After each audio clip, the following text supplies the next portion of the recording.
Super Dave here, coming at you from Progwarts. Thank you for joining me. I am now going to finally get around to my much promised and my much anticipated, maybe, second part of my top 20 prog albums of 2023. And this is going to cover the top 10, numbers 10 through 1. So you get to finally find out what my favorite album of the year is, as well as the other 9 that come in there. Some of these might surprise you if you've listened to me at all in the last several months or years on my podcast versions. Some of these will not. Regardless, every single one of them is a top-tier, amazing album that I highly recommend you check out if you have not listened to them yet. Absolutely, get off your ass and go listen to them. I don't know what you're waiting for. They are all amazing. So at this point in time, what I'm not going to do is bore anybody with my methodology and how I pick the albums or any of the internal conflicts or thoughts I had in the process of picking them. You can, if you have not already watched part 1 of this, you can watch it now. But in there, I will go over the methodology. It's already been talked about. Not going to bore anybody with it at this point in time. If you haven't done part 1 yet, go finish that first and come back here for part 2 and see how the top 20 finishes out. All I will say, it was an amazing year for prog music. It was tough. But here are my top 10 prog albums of 2023. Starting at number 10, August, The Approbation. Well, I hope I got that right. I think I did. At least Simon, I think, approved my pronunciation. One thing is I mentioned previously that it's been a stellar year. It's been a big year for stellar debuts, really, of new bands coming out with just albums that just knock it out of the park first time around. And this is one of those. This is such a solid collection of songs. Honestly, even like picking a favorite among them was difficult because they were all so consistently good that they prevented one another from standing out. The whole album is just a great collection of music. And really, it's an impressive and seamless blend of modern progressive influences, particularly Porcupine Tree and Opeth. Honestly, those are pretty much in the DNA of this album. And kind of honestly, the band members themselves, I think. I mean, not really. I mean, I don't mean to suggest that Michael Eckerfeld or Steven Wilson are their parents. At least not that I know of. Anyway, no, I don't think so. Anyway, the story behind this album, how it was self-produced in a cabin in remote parts of Norway, is honestly just so amazing and so cool that that in and of itself is noteworthy.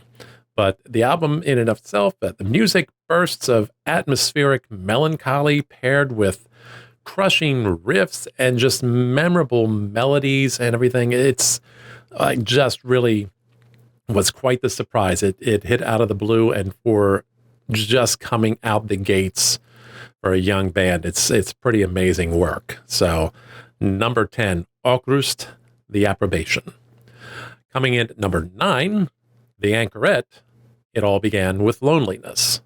Now, these two albums are probably going to always be linked in my mind. So there's probably a little bit intention behind ranking them so closely together. And I think it a number of reasons for that these two will always be linked in my mind. One, simple fact, like they both begin with A, they both came out around the same time. On their album covers, there's a somewhat similar color palettes. That's the simple stuff. The other part really is there are similar stylistic approaches to these, and you can hear similar roots and influences on display. And of course, I also interviewed members of both bands very close together. So there's a lot of reasons these are always going to be linked with one another from my mind. And my mind likes to pair things up like that for some reason. But both of them primarily are top-notch debuts with really interesting stories behind their creation and their production. Where the Anchorette differs mostly is the way it blends in jazz influences. And of course, they get extra points for throwing a saxophone in there because saxophone seemed to be an instrument that had disappeared from rock music for a while. And so it's made a bit of a comeback this year. And Don't know if that's just because I've heard the right things and it's always been there, or if something just happened and the time was right for saxophone to come back. But that's the biggest difference between the two. And also the part for me that makes the story with the Anchorette is seeing how the album has been so well received and all the support that has been shown to band leader, headman Ed Levitsky on social media has really been heartwarming, because when you think of it, with the origin of the album and how it was created and the title, it all began with loneliness and it's come to community. And that's been really cool to see in real time. I got to say, I love that part of it. All right. Coming in at number 8, a Canadian duo, Crownlands, Fearless. This would be their second studio album anyway. And honestly, can you believe the music that's coming out of this is really just two people, which boggles my mind. But on this album, they really, really seem to be hitting their stride. Yeah, they may be wearing their influences a little bit more on their sleeves than some of the other young bands I've talked about. And of course, I can really say I don't mind hearing those influences or knowing about those influences when one of them is clearly Rush, especially 70s Rush, but also the fact that they're Tolkien fans, J.R.R. Tolkien, Lord of the Rings and all that. I'm a big Tolkien nerd, so that part we connect, obviously. But this also just, pushes all the right geek buttons for me. The music really has a power and immediacy to it that was just, in my experience, immediately impactful. Whether it's the multi-movement epicness of Starlifter, or the more straight-ahead 70s-styled hard rock of The Shadow, or maybe the grand mysticism that you hear in Lady of the Lake. Honestly, the album feels like a journey worthy of a high fantasy novel. And I found that it reveals a little bit more to me on every subsequent listen. So great job, guys, on that one, especially second time around. Hopefully, we've got more coming real soon down the road. All right, coming in at number 7, one that took me by surprise because I didn't know they existed. It's not the first album, but the band is called Lalu, and the album is The Fish Who Wanted to Be King. This album, from the huge opening vocals of Forever Digital to the funk meets prog meets fusion closer, the wandering kind, not wandering, the wondering kind. This album really is just such a cool, unique stew of influences and honestly a joy to listen to, in a similar sense that Moon Safari is a very upbeat album. This is the other album that I had mentioned before would be in our top 20. It just seems like a celebration of music. It just exudes a sense of pure enjoyment on the part of the band, and it is completely infectious. Even when they get a little silly with the 80s tinge, Is That a London Number? The really impressive prog and musical chops of this band are front and center. And yet somehow they've like managed to take these influences and styles and flourishes that in and of themselves are retro, and they put it into a package that is thoroughly modern sounding.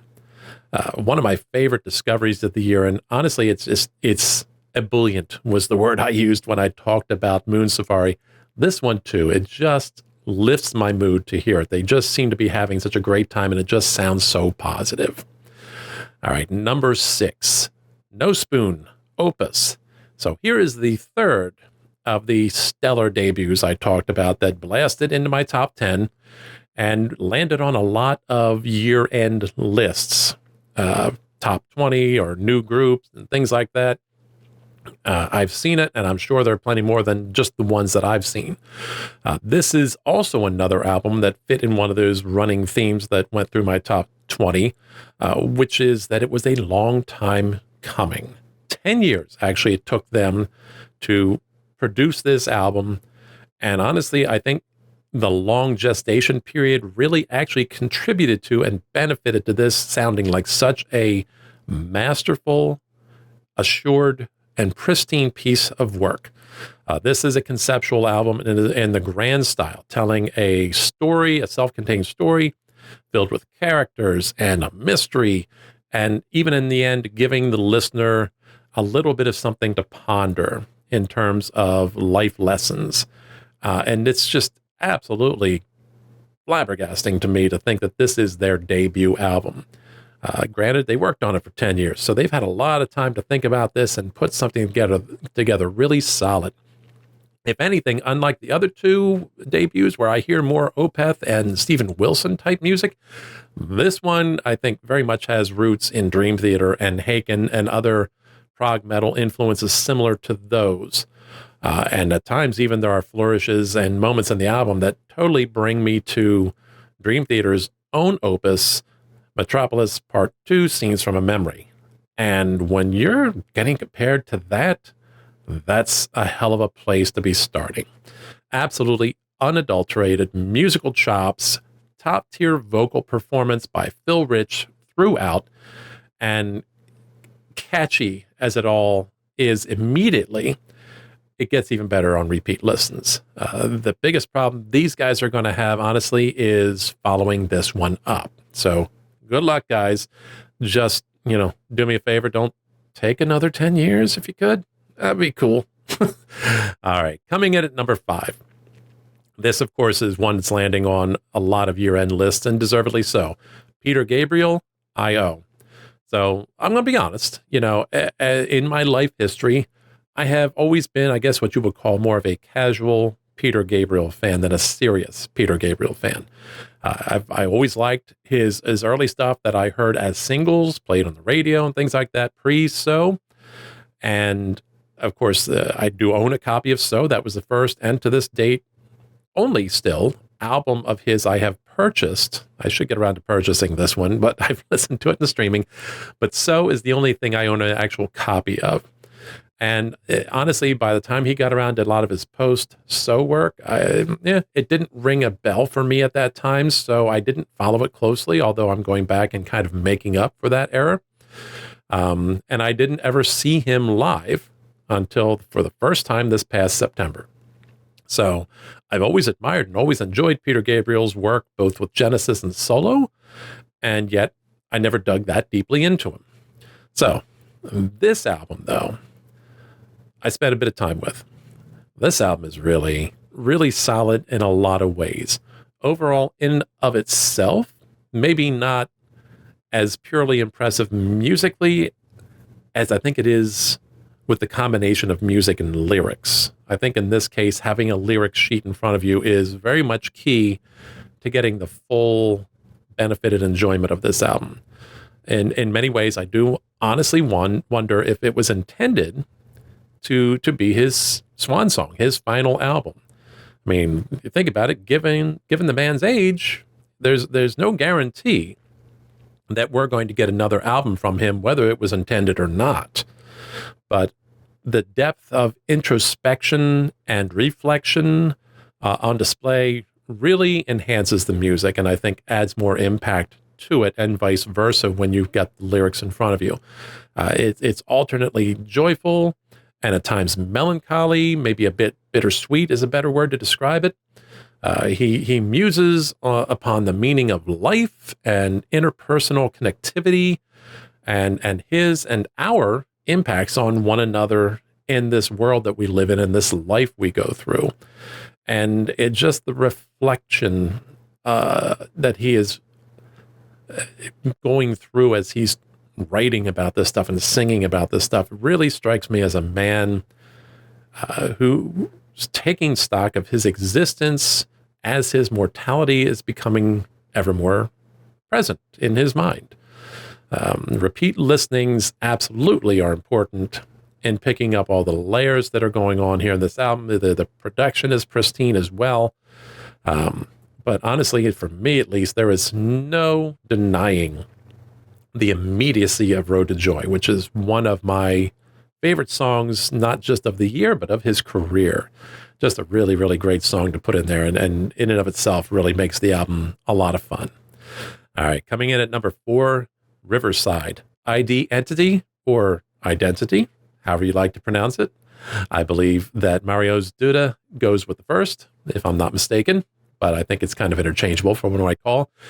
In speaking with Marius myself earlier this year, in the early very parts of this year, he was saying he really on this album wanted to stretch the band's musical palette in new directions with this album.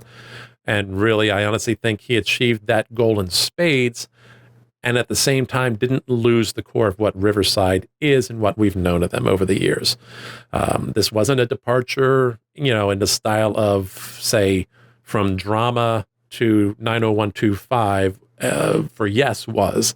It certainly moved the band away from their prog metal comforts into some more pop-oriented and pop-influenced styles, but did so without abandoning their proggy ways altogether. Songs like Friend or Foe and Self-Aware were just bursting with immediate hooks and energy that really kind of lifts the room, especially when played live. They were on fire when I saw them live that night, and just so much energy, and the crowd was so into it. It was really one of the best nights of concerts I saw in the past year. And at the same time, they didn't crowd out or, push out time for songs that were more typical of their back catalog, especially, in the traditional Riverside fare like the epic The Place Where I Belong, which brings in all kinds of 70s influenced in-your-face progginess that you can sometimes tend to expect from the band. So for me, I think the expansion into the less prog territory into something a little bit more pop-oriented, or at the very least a little more mainstream-oriented, stretching their boundaries in that way actually is progressive for them because they're challenging themselves to do something different. And I, for one, really dug it. And I hope they continue to do that and push themselves into new territory on future albums because, this time around really stood out as one of their better albums, I would say. All right. Coming in at number 3, Tesseract, War of Being. All right. So right off, what an amazing album. Honestly, it seemed like Tesseract had been somewhat uncertain or maybe a little tentative with Sonder. I maybe trying to figure out where they were going to go with their sound, whether they were going to stick with the more complex stuff or start to go a little bit more towards their mainstream side of things. But with this collection, no, they came roaring back with full-on gent-styled prog metal, hammers you with epic riffs, and then soothes you with gorgeous, almost ambient at times, passages. And throughout the whole thing, you've got Daniel Tompkins' amazing vocals giving us the full scope of what he can do, from the clean vocals, the high highs, the harsh vocals, whether screaming, whether growling, he does it all on this album, and it is all so dramatically presented. It just seems like they really put it all on the table for this go round, and it's everything I could hope a Tesseract album at this time probably could be. I can't imagine them doing it much better than this album. So right now, it seems to me the extended time between albums, it's gone 5 years since Sonder came out, really gave them some time to cook up something glorious and really put a lot into it. So again, albums benefiting from an extended time off period or an extended development period is a big thing this year. And by the way, they made a video game with it too, because why not? It's what you do, right? Anyway, all right. Coming in at number 2 as we approach the top, Earthside, Let the Truth Speak. Whew. Speaking of albums that were a long time in coming, Earthside took 8 years between albums to get their second album out, this one. Now, granted, they faced a lot of challenges along the way, not the least of which was COVID, which everybody pretty much has had to deal with in the last several years, but a number of other things where it seemed like for a while they were almost snake bit. If you actually want more details on that, go check out my interview with Jamie from Earthside, and he'll tell you a little bit more about that, a little more detail. But he said they wanted to make this album the perfect Earthside album, the perfect representation of what they could do and the sound they could make I'd be surprised if anybody thinks they came up short in that goal. It's just a grand stew of influences and styles blended into what is actually a cohesive whole, more cohesive than it probably has a right to be. The production is nearly flawless, and the listeners just taken from one epic track after another to another. Some of them with heavy orchestral flavors, some of them with very gent influenced prog metal stylings, and even bringing in some jazz fusion worthy of Earth, Wind, and Fire at their best, if that's not, like heretical for me to say. But it is just an amazing journey of an album. There's something, I think, for almost everyone to enjoy in this collection, yet it's all unmistakably Earthside doing it. Truly, what I would call a grand musical journey. So here we are. We are now reaching number 1. I'm going to bet a lot of you can probably guess what it is at this point in time based on what I have not mentioned, but we'll see how surprised you are. Number 1, Haken, Fauna. Honestly, I don't know. What can I say about this album? I have loved this album since its release. I pretty much knew from the get-go this was going to be a very, very hard album to beat for my favorite of the year. And as it turned out, despite some coming close, nobody beat it for me. Honestly, I think I may have known it before it was even released. If you remember, Nightingale was released as a single over 6 months before the album dropped. And that in the song was just everything I love about Haken, with, some additional touch of jazziness and jazz fusion, whatever, courtesy in the keyboards from returning keyboarder Peter Jones. Then there's even just the amazing album cover, which for me ranks as one of my all-time favorite album covers already. This is a classic, to the point that I actually bought artwork from the artist Dan Goldsworthy, which is now hanging here at Progwarts. And then from there, the album just hits all the buttons for me. It's a great collection of distinctive individual songs that all have their own textures or, twists to them, bringing together all the various influences that this band has into one whole. Whether it's Ross's pop leanings or Charlie's thrash metal roots, or the overall Dream Theater influence foundation that all of this is built upon, it all just comes in there and mixes together perfectly, and still holds on to both the hard-edged metal side and the playfulness that is Haken. Come on, this is a band that made Muppets for a video. Made their own Muppets. These guys have fun, and there's a playfulness to so much of what they do, but this really came out on this album, and just all the little details. If you look at all the little Easter eggs and things that are in the album cover, and the fact that the album's got a dapper chimp who needs a name. If he's not been named yet, he needs a name. I suggest Giles McIntyre. Moving on from that. But the fact that they all wore matching, similar styled Hawaiian shirts on the tour, taking the background from the album cover to such, playful metal pop song ditties like Love Bites, like all along the way. This album is just fun and yet hard-edged, serious when it needs to be, never really goofy, but always a little bit playful. The songs are as varied as the wildlife for which the album is named, and yet all of them are easily, distinctly Haken. I just can't imagine something more satisfying for me than this album.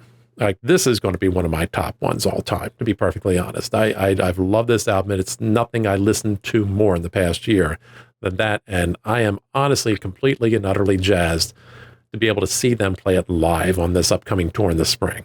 So there you have it. That's it. There is Dave's Top 20 Prog Albums of 2023.